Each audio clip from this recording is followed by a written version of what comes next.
So how is it playing the villain? You're usually playing nice guys. Yeah. I think Oliver is a nice guy trapped in a villain's body. Everyone changes. Yeah. The forest changes people for the better. The neat part of once you step foot in the Forest of Arden, no one is the same.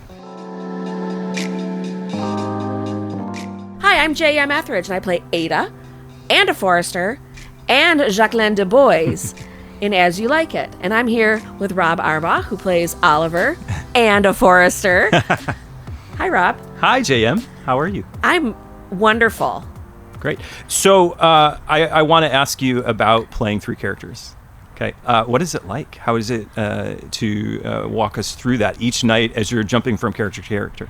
It's actually a lot easier than people think because Ada is an old woman. Don't have to do a lot of acting with that. The forester is energetic and sings. Don't have to do a lot of acting with that. The only challenge is Jacqueline de Boys, who's supposed to be probably in her 20s, and I'm very definitely not in her 20s. But with the costume that I get to wear, it's beautiful, and I feel so pretty when I wear it, that doing the changes isn't that difficult. I'd have a servant costume for Ada, and I have a kind of a raggedy, primitive costume for Forrester, and I have this beautiful costume for Jacqueline. So it hasn't been as difficult as I'd feared. Yeah. It's quite amazing how a costume can change everything about what you're doing. It really can, like you with your ruffles. Yes. As soon as I had my ruffles, like everything came together. So how is it playing the villain? You're usually playing nice guys. Yeah. I think Oliver is a nice guy trapped in a villain's body. How so?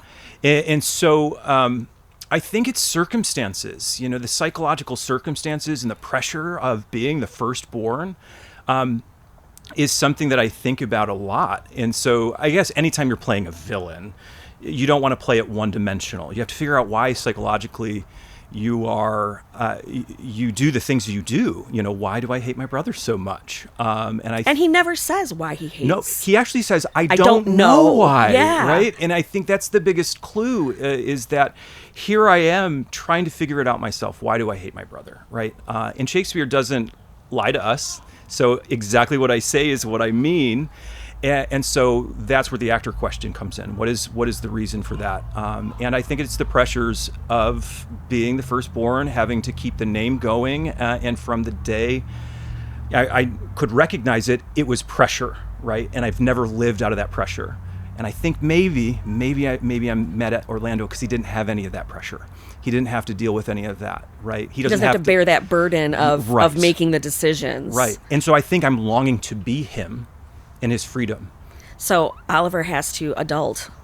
Yes. And Orlando does not. Exactly. Yeah. That can be a real challenge, being the grown-up in the situation. And you're looking around, where are the other grown-ups? Oh, it's only me. Right.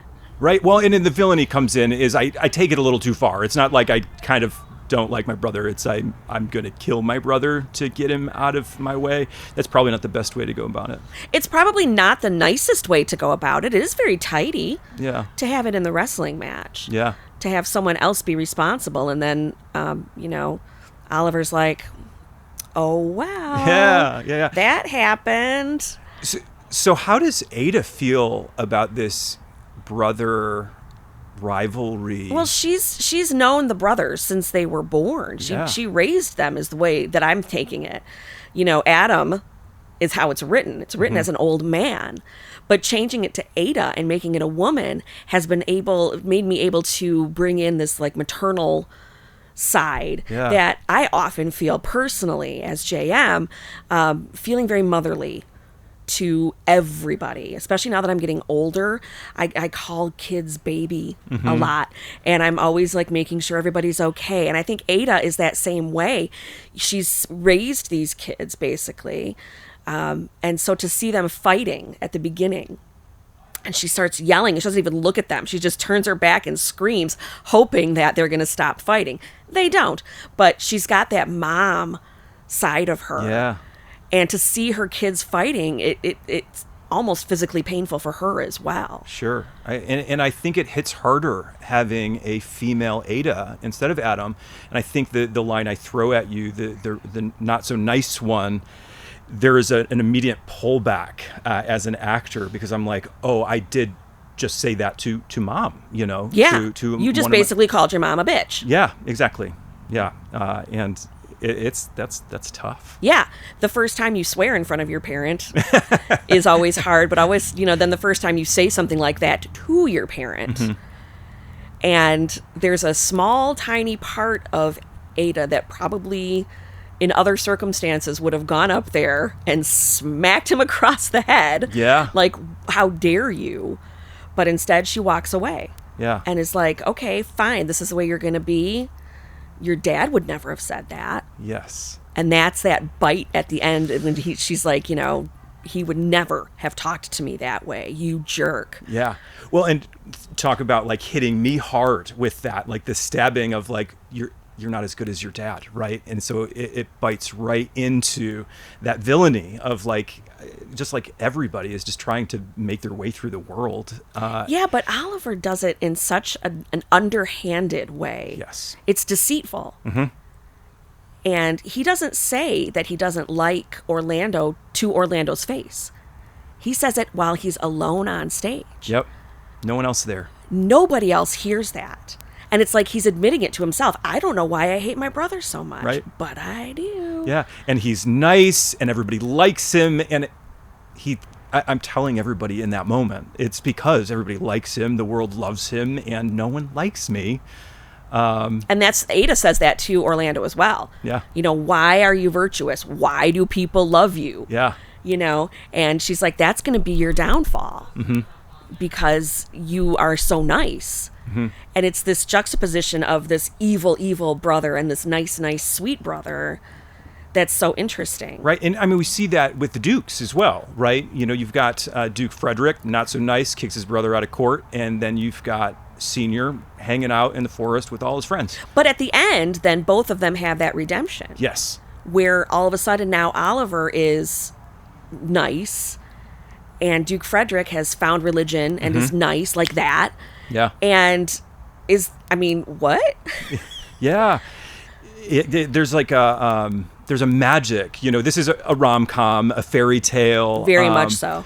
But that fairy tale part, that like once you get out into this magical forest, like things happen, and I think that's the neat part of once you step foot in the Forest of Arden, no one is the same.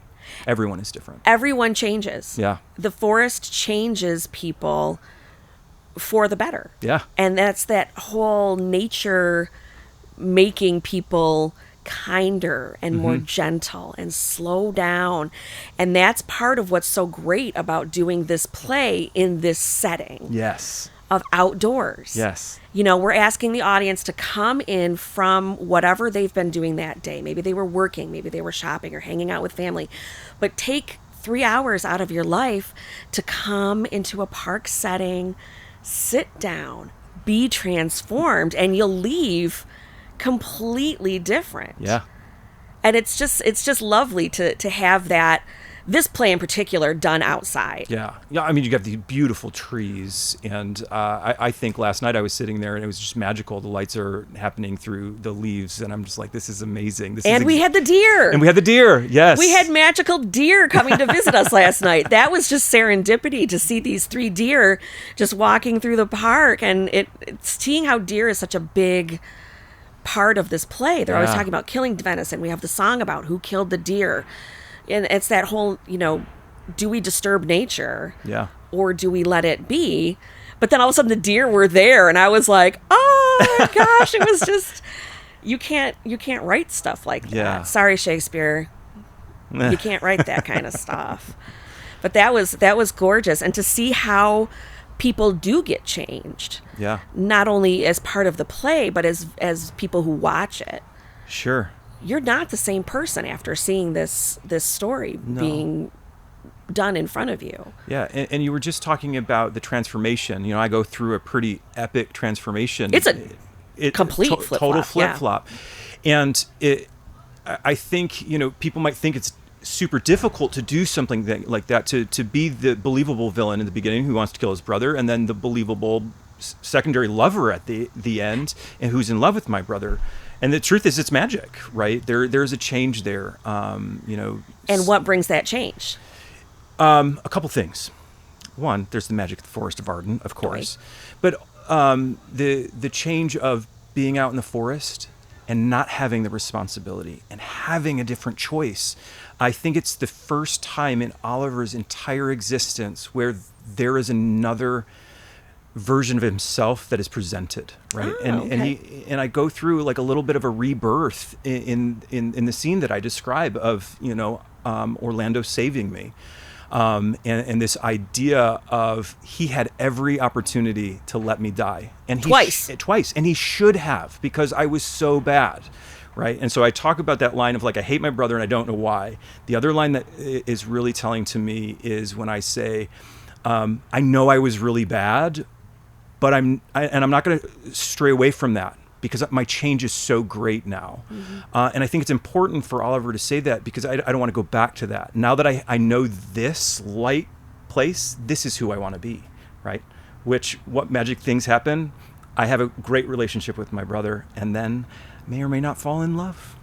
I mean, that's where I was going with that. I was hoping it was love that transforms Oliver, but it is love. It's love of nature. It's love of Celia. It's love of Orlando. It's love of this new love of life. Yeah. That he gets when he's not murdered by, or not. I shouldn't say murdered. Do animals murder? But killed by things in the forest, mm-hmm. and he realizes, oh my gosh, so he's got this new kind of love. Yeah, it's giving up the court, the human structure for the natural order of things. Would he, had he not, because why does he go to the forest? Well, the Duke makes me to go get Orlando. Would he have stayed there? Stayed in court? No, in the forest. I think he does. You think he would stay in the forest? I'm saying like even if he didn't meet someone or have those experiences, would he have stayed in the forest, or would he have eventually tried to go back to court? Oh, that's a great question. It is a good question. It's a great question. And twofold, I'll say that I think it's fate that I was meant to meet my love. There's bells and birds singing in that scene, and no, I don't think I'd go back. I don't think I want to go back. I don't want to go back to that pressure. Yeah, being outside is liberating. There's a reason people like to camp. Yeah. Not me. But there's a reason. Being out in the woods and just doing whatever you want to do and staring at a fire for an hour and a half, mm-hmm. and talking about deep thoughts and just being outside and getting back to that primitive part of us is very important. Thanks for tuning in to this episode of Behind the Bard. You're watching Behind the Bard. This is Behind the Bard. Thanks for tuning in for Behind the Bard. Welcome to Behind the Bard. This is Behind the Bard. Thanks for tuning in to Behind the Bard, your home for conversations about Shakespeare theater and the people behind the production. Coming soon to Behind the Bard. Once you are up there with the audience in front of you, like the whole environment is just, the atmosphere is like pretty special. Yeah. So how is it playing the villain? You're usually playing nice guys. Yeah. I think Oliver is a nice guy trapped in a villain's body. This is my first time with Shakespeare Royal Oak in this park, Star JC Park. And it's just been so much fun. The scale of this is something I did not expect, seriously. The neat part of once you step foot in the Forest of Arden, no one is the same. Everyone changes. Yeah. The forest changes people for the better. This is just one part of our special As You Like It edition of Behind the Bard. To watch more conversations, performances, and behind-the-scenes videos from this episode, visit the Behind the Bard pages and follow Behind the Bard on Facebook, Instagram, and TikTok @BehindTheBard. You can also find the full videos by searching Behind the Bard on YouTube and subscribing to the channel. Prefer to listen?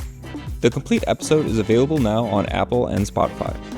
Thanks for watching Behind the Bard.